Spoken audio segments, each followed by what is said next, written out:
All right, y'all. So to start off, first of all, I want to apologize. You know what I'm saying? I haven't uploaded a few days, maybe like a week ish. I haven't uploaded, so that's on me. Had some health stuff going on, and as you can see from the slight setup change, had some traveling to do because of the health problems. But we back, so y'all can expect them daily uploads for the foreseeable future. You know what I'm saying? We all good. We'll be locked in, so y'all will be getting your content back. But so as you can tell, right, from past videos, I've only uploaded like three or four, I think, but from past videos, you can tell I'm a basketball guy. Love all sports, but basketball, ever since I was like 5 years old, first time I saw Kobe Bryant play, I've always been a basketball guy, right? So, but I've written about basketball, football, baseball, hockey, maybe. I think I wrote about soccer in the World Cup. The last time the World Cup, I think that was 2022.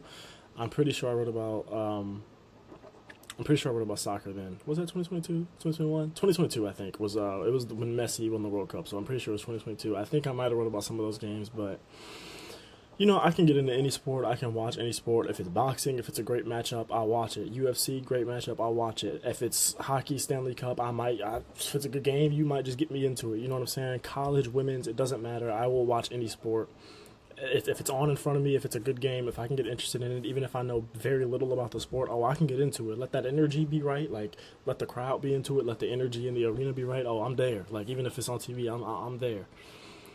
But genuinely, like in the most genuine, real way possible, I don't get NFL trades. I don't get the NFL trade market. I don't get it because all right, so the reason I'm making this video, right, for those of y'all that don't know, cornerback L'Jarius Sneed, Kansas City Chiefs, one of the best corners in the league, he was traded last night. As I'm making this, he was traded, as I record this on Saturday, Saturday, March 23rd. He was traded last night, Friday, right? Okay, March 22nd. And he was traded from the Chiefs to the Titans for a 2025 third rounder and a swap of this year's seventh rounders. And because of the swap, the Chiefs are moving up from like I think the last pick in the draft or the second to last pick in the draft up to the first pick in the seventh round. So they moved up like 31 spots, right? That's great. That's good that they moved up 31 spots. But again, it's a seventh round pick. The value isn't really great, right? It's and the third round pick 2025. I understand. Titans aren't good. They weren't good this year. They are going to be, if you ask me, in my opinion, I believe they will be worse next year, right? I don't believe in any of their quarterbacks. I think they re-signed DeAndre Hopkins, so they do have good weapons, at least, for if they want to draft a quarterback this year or if they want to keep developing Will Levis, right? We'll see what they draft. Let's see. Maybe they draft like another weapon. Maybe they draft an offensive lineman. We'll see what they draft, right? Draft's coming up. But I don't think the Titans will be good next year. I don't think many people think the Titans will be good next year. Their best player's gone, and they traded their best safety in the middle of last season. Like, no one is expecting them to be good. So I get that third rounder has some value. I understand that, and I respect that. But from what I watched, me personally, I'm not a Chiefs fan, but I'm from Missouri and from St. Louis, so I watch the Chiefs a good amount, especially when I'm home. If they're playing, we get it on the local stations because we don't have the St. Louis Rams anymore, sadly. But I'm a Rams fan anyway. So from what I watched, L'Jarius Sneed was one of the best corners in the league last year. I get PS2, Jalen Ramsey's always in there, Jair Alexander, Sauce Gardner. These are guys that are always in that conversation, some of the best corners in the league, right? I get that. And I agree. Those to me are the best corners in the league. Last year, from what I watched, L'Jarius Sneed was up there. L'Jarius Sneed was definitely like in that conversation among top 5 to 7 to 10 corners in the league. So, and the duo of L'Jarius Sneed and Trent McDuffie, like that to me might have been, off the top of my head, that was the best cornerback duo last season. I can't think of anything better off the top of my head, so I'm going to say, yeah, that was the best cornerback duo last season, right? So I just don't get how his trade value is so low. I don't get how the Chiefs only get a third rounder and a seventh round pick swap in this trade. And like I said, the third rounder is going to have some value. The pick swap is a good thing. They move up 31 spots in the seventh round. Great. Still a seventh round pick.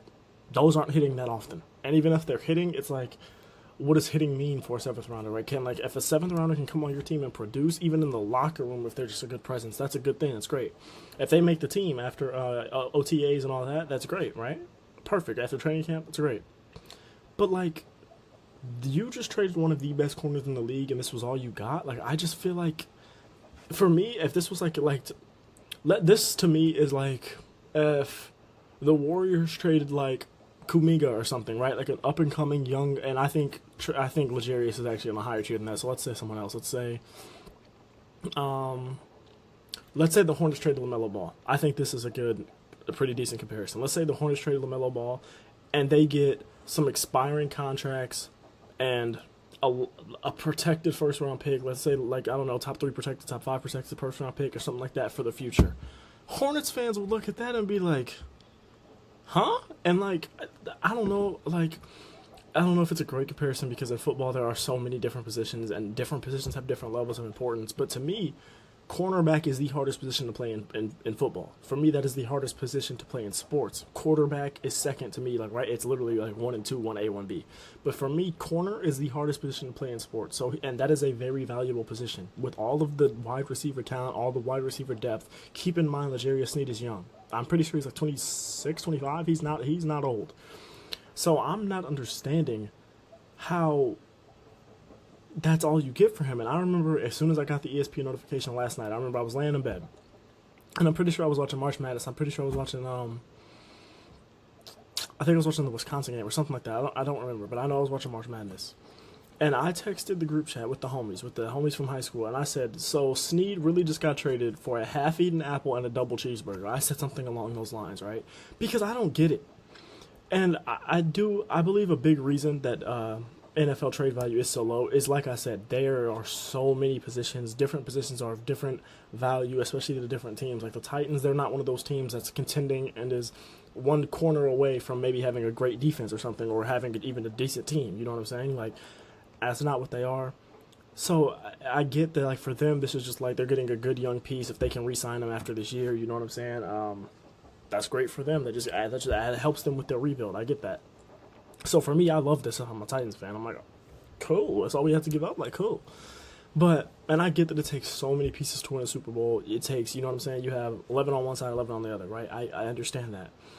But I'm not understanding how his value is that low. If he was 30, okay, you know what I'm saying? Like, if he's 30, his position relies a lot on athleticism, a lot on agility, a lot on stuff like that. So if he's 30 years old and you have reason to believe maybe his agility is not going to be what it is, he can't turn his hips as fast, he's not as fast, just period.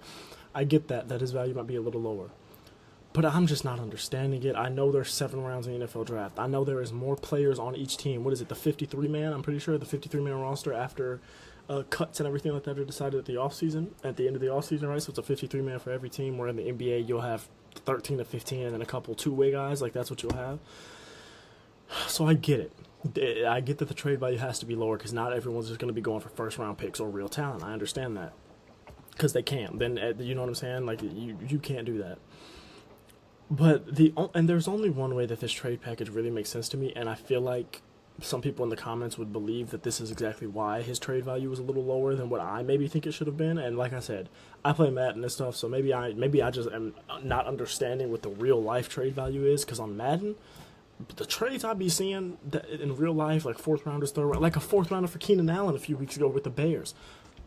Bro, in Madden, that would be all the way in the red. I think Le'Veon Bell said that or something. Like, somebody tweeted that, an NFL player tweeted that. That would be all the way in the red. And it's just like, I don't get how it is that easy to get that talented of a player. Like, I'm not understanding it.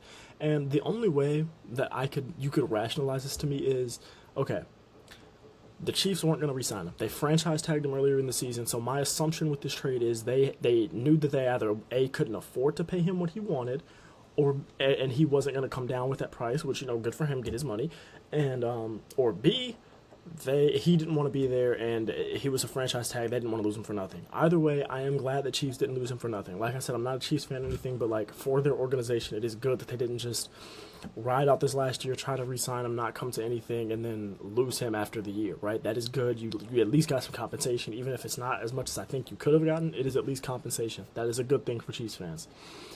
But, and here's the reason I believe that this trade really, the package was really as low as it was, is because I do not believe the Chiefs wanted to give Snead to a good team.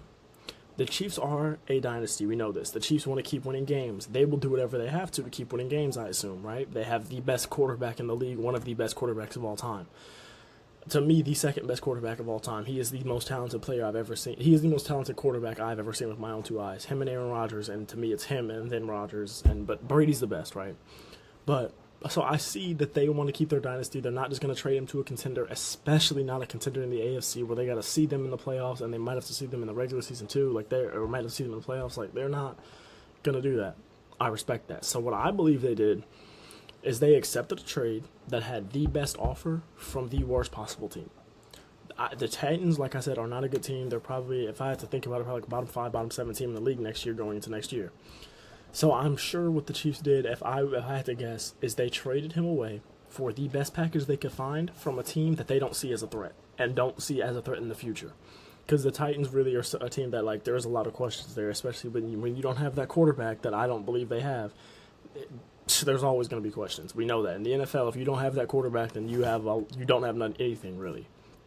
So I get that, and to me, that would make sense. That would be the only way you could rationalize this trade to me. I would like to hear what y'all have to say in the comments, because maybe I'm missing something. Maybe y'all understand. Maybe y'all know ball more than I do, especially when it comes to the NFL. Maybe y'all would know something that I'm not understanding.